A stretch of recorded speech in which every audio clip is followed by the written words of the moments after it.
әр адамның жаратылысы әр түрлі болғанмен, неліктен олардың мінез құлқы ұқсас? Біз қандай жағдайларда бір-бірімізге ұқсап кетеміз? Неге кейбір адамдар басқаларға қарағанда ықпалға тез беріледі? Сіздің де қателесіп жатқан топтың қысымына мойынсұнып, ақты қара, дұрысты бұрыс дейтін кездеріңіз бола ма?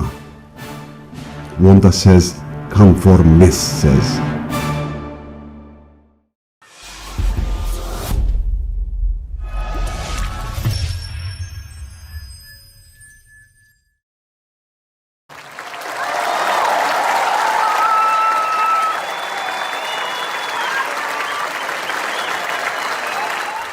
Сізге мына көрініс таныс болу керек. Концерт аяқталғанда алдыңғы қатарда отырған көрермендер орындарынан тұрып, зор ықыласпен қол шапалақтай жөнелді. Кейінгі қатарда отырған көрермендер де алдыңғылардан қалыспай, түрегеліп музыканттарға деген қошеметін білдіреді. Орындарынан өре түрегелген адамдардың толқыны үдеген сайын, жай ғана орындарында қошемет көрсетіп отырғандар өздерін ыңғайсыз сезіне бастайды. Сіз сол адамдардың арасында отырсыз. Басқалар сияқты тұрғыңыз жоқ. Концерт орташа деңгейде өтті. Алайда айналаңыздағылардың бәрі орындарынан тұрса, сіз отыра бересіз бе? Елден алабөтен болу оңай емес. Сізге концерт аса ұнамаса да, амалсыздан орныңыздан тұруыңыз мүмкін. Конформизм қоршаған ортаның ықпалы арқылы қалыптасатын әр түрлі қимыл әрекеттерді білдіретін ұғым.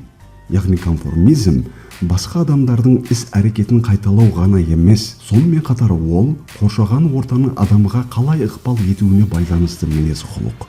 Оңаша қалған кезінде ой өрісінде іс әрекетің де басқаша болады. Демек, конформизм адамның мінез құлқы мен пікірінің өзгелерге сәйкес өзгеруін білдіреді. Сүйікті командаңыз гол соққан сәтте қуанғаннан орныңыздан атып тұрсаңыз, немесе өзіңізге ұнайтын кофе ішсеңіз, не болмаса белгілі бір стильдегі шаш үлгісін таңдасаңыз, бұл конформизмге жатпайды. Ал егер мұндай қадамға өзге адамдардың ықпалымен барсаңыз, онда ол конформизм болып саналады. 1956 жылы әлеуметтік психолог Соломон Аш конформизм терминін қолданып, жалған сынақтан өтуші топ пен аңғал сынақтан өтушілер қатысқан өз эксперименттерінің нәтижелерін баяндап берді. Алғаш қараған кезде эксперимент мазмұнында ешқандай қиындық жоқ сияқты. Салыстыру ісіне байланысты әдеттегі әрекеттер. Кесінділердің біреуі ұзын, біреуі қысқа, ал үшіншісі эталонға сай. Қатысушыларға үш кесіндінің ұзындығын салыстырып, олардың ішінен ұзындығы жағынан эталонға сай келетінін таңдап алу ұсынылды. Осы суретте көріп отырғаныңыздай эталонға сай келетін кесінді біріншісі, ал мына жерде үшінші, дәл сол сияқты.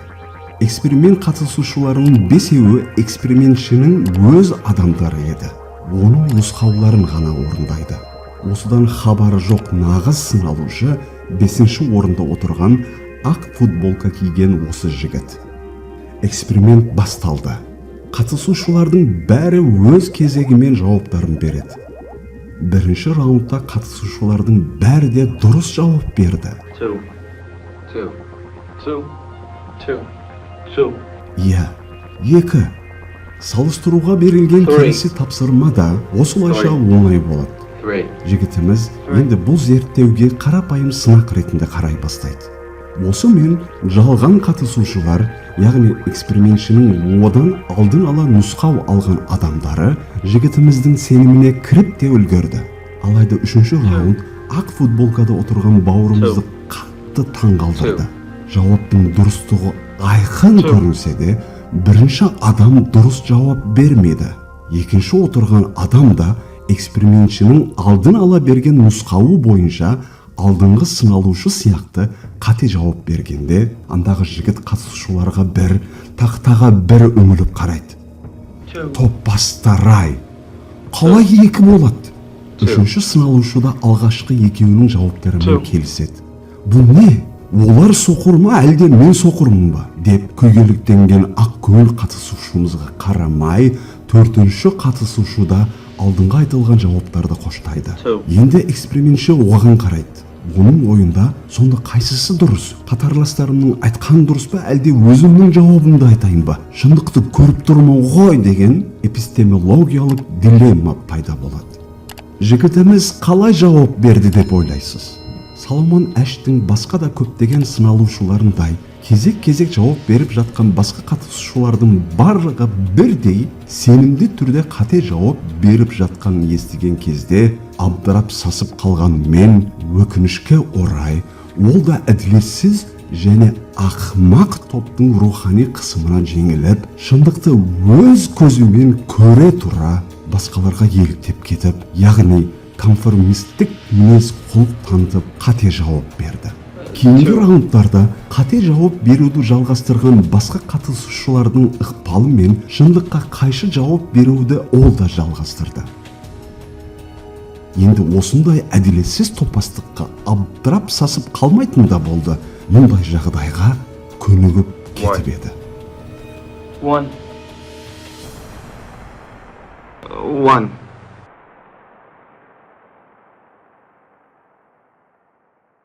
Иә, достарым, ар ожданды өлтіріп, қасиетті адам баласын айналасындағы қателіктерге немқұрайлы қарайтын, тіпті осы қателіктерге көнігіп, оларды қайталайтын жандарға айналдыратын конформизм әрбір қоғамды шертетін ауыр індеттің бірі.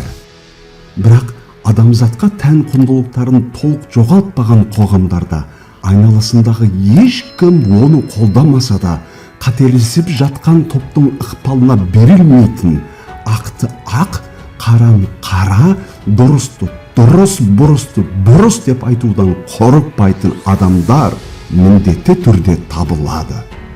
Біздің қоғамымызда да ұйқыдағы қандастарын оятуға бел буған асыл азаматтар жоқ емес, және бола да бермек.